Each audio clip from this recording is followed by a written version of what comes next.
On se retrouve aujourd'hui sur la chaîne pour une nouvelle vidéo. Donc aujourd'hui on se retrouve pour la présentation de mes nouveautés donc du mois de novembre. Quelques miniatures que j'ai eues pendant ce mois de novembre. Donc la collection des micro voitures d'antan par Altaïa et une voiture que j'ai achetée sur eBay. Comme vous pouvez le voir ici dans la vidéo. Donc je vous les montre dans cette vidéo et puis à la fin vous me direz quelle miniature vous préférez le plus parmi les voitures que je vous ai présentées. On se retrouve.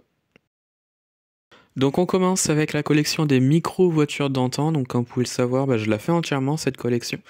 Donc j'ai reçu 4 miniatures, enfin plus une, donc il y en a 5. Donc on commence avec la Willam City A3, XO 143, comme la Rolux Baby, encore du XO à l'échelle 143. On a également la Bond Bug à l'échelle 143 de chez XO, qui je trouve est vraiment très très bien faite, avec vraiment pas mal de petits détails. Celle-ci, je l'adore. C'est vraiment une très très belle miniature. Ensuite, on a donc la Bugatti OT 125. Oui, c'est pas vraiment Bugatti, mais à l'époque, il y a eu des microcars avec Bugatti, en gros.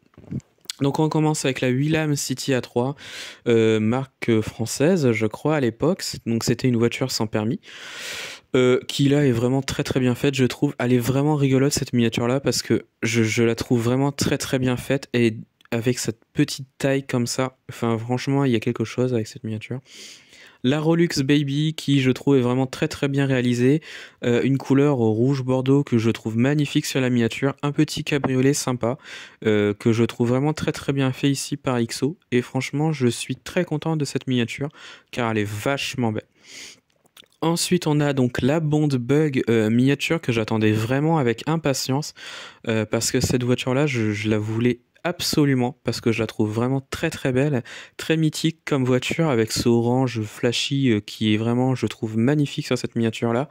Et franchement, je la trouve juste sublime. Elle est vraiment très très bien réalisée. Et enfin, donc la Bugatti OT 125. Donc la OT 125, c'est une miniature que je trouve absolument vraiment très très bien faite. Elle est vraiment originale cette miniature-là, et je suis vraiment très content de la voir. Elle a un bleu que je trouve magnifique, donc le bleu Bugatti, je pense. Voilà, mais sinon vraiment, elle est vraiment très très bien détaillée et vraiment magnifique cette miniature. On se retrouve encore une fois donc avec une micro-voiture un peu spéciale. Donc la miniature, c'est celle-ci. Il s'agit donc de la Solito Break Camping XO 143. Cette miniature-là, pourquoi je l'ai présentée avec les autres? Eh bien tout simplement parce que celle-ci, c'était un cadeau pour les abonnés donc de la collection. Donc voilà, donc je l'ai reçue également avec les 4 autres que vous voyez ici, donc sur le colis. Donc c'était un cadeau pour les abonnés, il fallait s'abonner à la collection pour recevoir cette miniature-là. D'ailleurs dans la collection il y en a encore d'autres, des miniatures comme cadeau. Et donc celle-ci je l'attendais absolument, parce que le Solito en miniature n'a jamais été reproduit. C'est la première fois qu'il apparaît en miniature, donc c'est du XO à l'échelle 1.43 encore une fois. Comme vous pouvez le voir ici avec le packaging Altaïa qui est autour de la boîte, et je trouve que ça rend quelque chose de vraiment très très beau, cet ensemble avec la boîte et la miniature. Donc elle est sur un socle avec une boîte en plexiglas.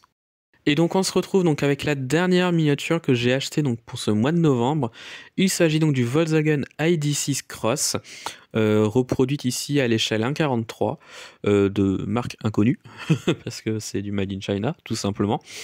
Enfin bref, c'est une miniature qui je trouve est vraiment très très bien réalisée, avec vraiment pas mal de petits détails. Niveau finition, c'est vraiment qualitatif, j'ai envie de dire. Ça reste du Made in China, il y a encore quelques petits défauts, mais en vrai la miniature est vraiment très très bien faite, et je pourrais la comparer à du No Rêve, franchement, parce que voilà, il y a énormément de petits détails. À côté de la ID4, il n'y a pas vraiment énormément de différence. Et donc, niveau finition, ça reste très correct. Alors, l'ID6, si vous ne connaissez pas, c'est une voiture chinoise, puisqu'elle est réservée pour le marché chinois. C'est-à-dire que vous la verrez jamais en Europe, puisqu'elle n'y est pas dédiée. Donc, elle a été produite par la FAO Volkswagen.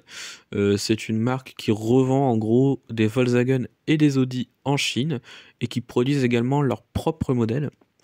Voilà, et donc du coup ils l'ont reproduite ici en miniature. Elle est vraiment très très bien faite. On a des pneus en gomme, il n'y a pas d'ouvrant mais c'est pas gênant. Je l'ai pris en orange parce que je l'ai trouvé vraiment beaucoup plus beau qu'avec les deux autres couleurs. Voilà, sinon il n'y a pas énormément de choses à dire sur cette voiture là. C'est le grand frère donc de la ID4, et donc voilà, je suis bien content de l'avoir trouvé. On se retrouve pour la fin de la vidéo. Donc ça va être la fin de cette vidéo. Dites-moi en commentaire de ce que vous en avez pensé donc des miniatures et de la vidéo. Dites-moi en commentaire laquelle vous préférez le plus parmi toutes celles que je vous ai présentées. J'ai pas acheté beaucoup de miniatures pour ce mois de novembre, en même temps Noël va arriver. Donc voilà, donc je fais pas beaucoup de vidéos en ce moment parce que j'ai pas trop le temps, mais j'essaie d'en faire pour que bah voilà, je vous présente mes miniatures. Et donc bah voilà, donc ça va être la fin de la vidéo. Dites-moi en commentaire de ce que vous en pensez donc de cette vidéo. Retrouvez-moi sur la chaîne pour d'autres vidéos et retrouvez-moi sur Instagram et Facebook le compte Petite Voiture.